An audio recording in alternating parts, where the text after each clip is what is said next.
the dynamics of predator-prey relationships. So, as we said, predation is a limiting factor. It's a biotic limiting factor, and it can affect the population size. So let's kind of like, let's look at this graph and interpret it and kind of break it down into three steps, reflecting a possible three-marker question, right? So number one, when the predator population increases, for instance, here, more prey are eaten.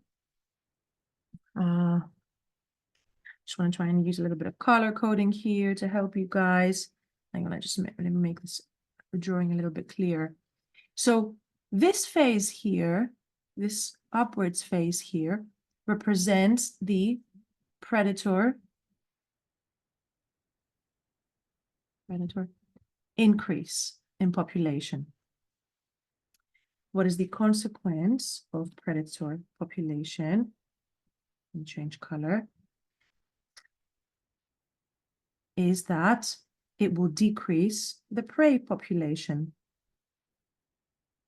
Prey population is decreased, of course, right? They're eating them.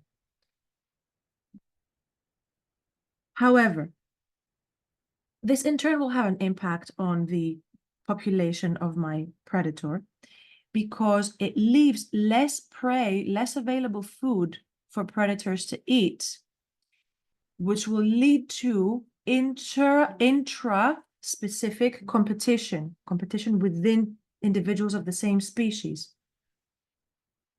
So when the prey population decreases, the predator population, in blue here, will also decrease.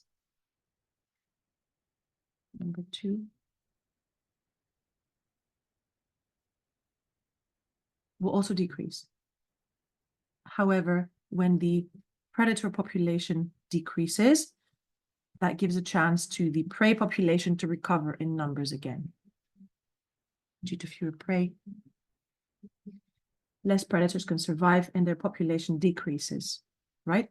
And so when the predator population decreases, the prey population increases again, and that cycle basically repeats and again.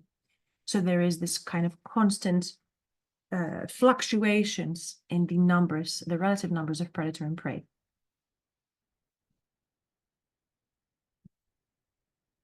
Let's look at competition a little bit more closely. And effectively, we are talking about we're gonna talk about two types. We've got interspecific competition between species and intra-specific competition within the same species. The intercompetition will include competition for resources and will, of course, affect population sizes. Those that get out-competed by the other will decrease their population size. Intra-specific competition also can involve resource competition. However, it helps to keep the population sizes in a stationary phase, meaning that it prevents them from going into that lag phase and growing very rapidly and exhausting the resources, the carrying capacity of the ecosystem, of the habitat. Let's see an example question. The interaction between predators and prey is able to control the population size of both. Explain how predator-prey relationships are able to affect population numbers. You're going to have a go at doing this, but let's break down the question first. So our context is the population levels and the predator-prey relationships. Our command word is, of course, explain. Sorry, I should have done that in red. Explain. And my direction is that I'm focusing on predator-prey relationships specifically. Take a minute to explain that in 3 sort of logical arguments.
Okay, let's have a look at the answer.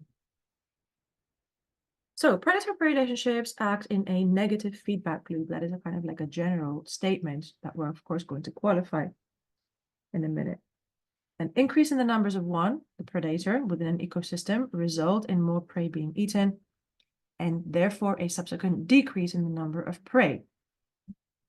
The decrease in the number of prey means that there are fewer prey to sustain the predator population, and so increased intra-specific competition means that the predator population subsequently decreases. So less prey leads to less predator. Ultimately, this increases the size of the prey population because they're not predated on as much. This mechanism prevents predator or prey populations from increasing too much. Imbalances can still occur. That is a separate mark in itself.